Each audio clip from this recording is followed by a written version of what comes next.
Oh, like I can't dedicate another 90 days of being monitored all my life. I don't need that crap like other people. It's a slap in the face to people. Orlando's brilliant. Y'all spent time with him. We did. Yeah. He's highly intelligent. What he does is a character. Is he speaking truth? Of course he is. I don't know who's around him. I don't know. I love him. I want what's best for him. But, you know, he need somebody, hey, come here, young, let's talk. Orlando Brown just turned on Diddy in court. The entertainment industry is facing a seismic shift as former television star Orlando Brown has officially entered the legal spotlight. In what many are calling a pivotal moment for the high-profile case against music mogul Sean Diddy Combs, Brown has accepted a federal subpoena, positioning himself as a central witness for the prosecution. What evidence does he bring to the table? And how might this testimony change everything about this closely watched case? Court documents released today confirm what industry insiders have been whispering about for weeks. Orlando Brown, whose career and personal struggles have made headlines for years, is now cooperating with federal authorities. What makes his testimony potentially explosive? According to legal filings, Brown secretly documented his experiences during 3 separate weekends at properties connected to Diddy. Brown reportedly kept a secondary phone on airplane mode, activating it only briefly to record his observations and thoughts.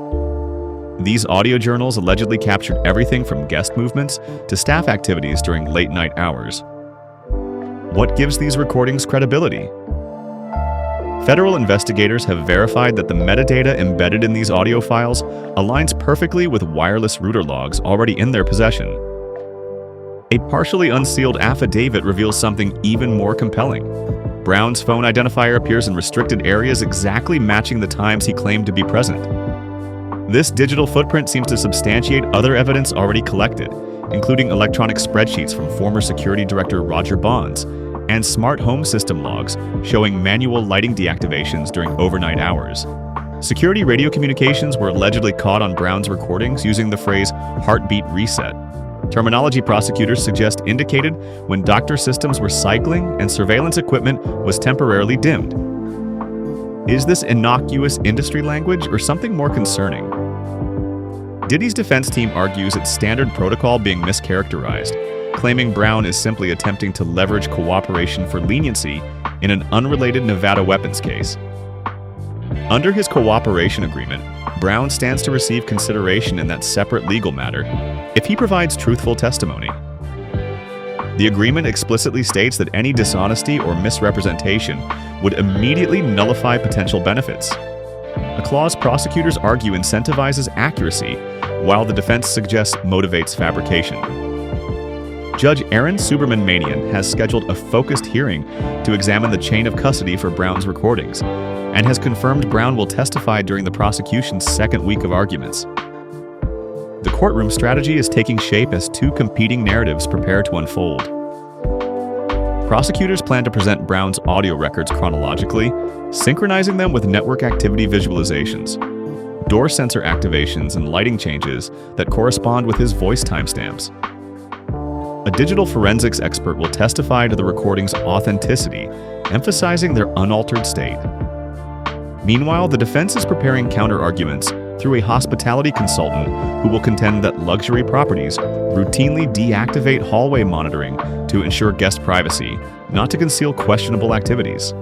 Beyond the courtroom, this case is catalyzing industry-wide changes.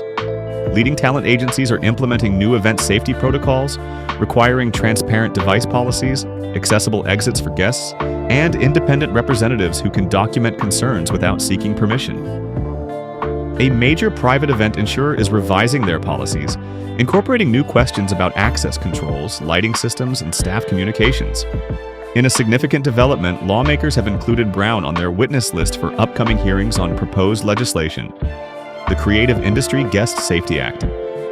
When Hartley focused on Brown's cooperation agreement in the Nevada case, suggesting self-interest motivated his testimony, Brown emphasized that the agreement would be invalidated by any proven falsehoods, stating his only objective was truth.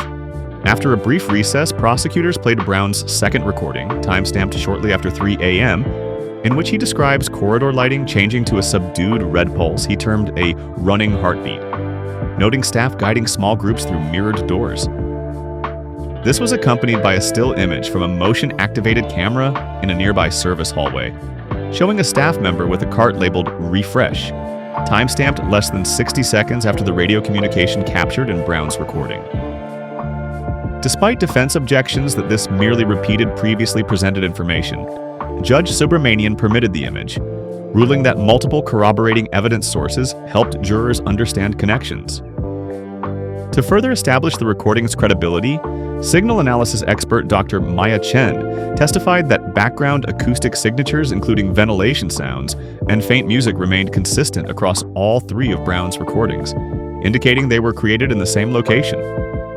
When challenged that similar patterns might exist in different areas, Chen explained that while ventilation noise might be comparable, the specific combination of echo characteristics, music infiltration, and HVAC rhythm corresponded to a particular architectural configuration documented in property blueprints. The prosecution then presented a voicemail left on Brown's secondary phone from a staff coordinator working under Combs, stating, "We'll have the heartbeat upgraded and ready," another reference to the coded terminology.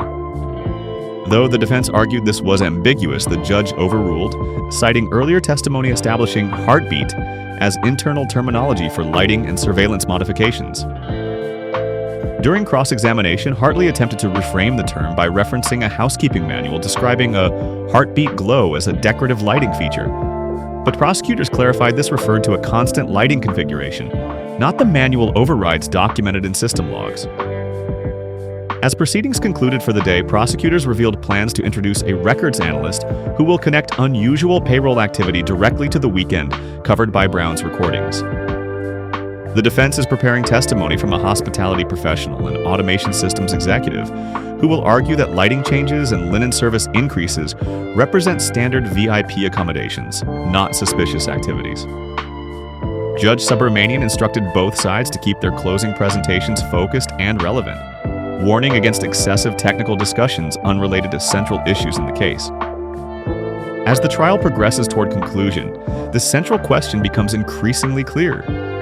Do Brown's voice memos, synchronized network records, and expedited supply orders form a coherent pattern as the prosecution contends? Or do they represent ordinary coincidences in managing a luxury property as the defense maintains? For continuous updates on this developing story as it unfolds in the courtroom, make sure to like this video, subscribe to our channel, leave your thoughts in the comments section, and share with others who would find this information valuable. We'll be back with more as this landmark case continues to evolve.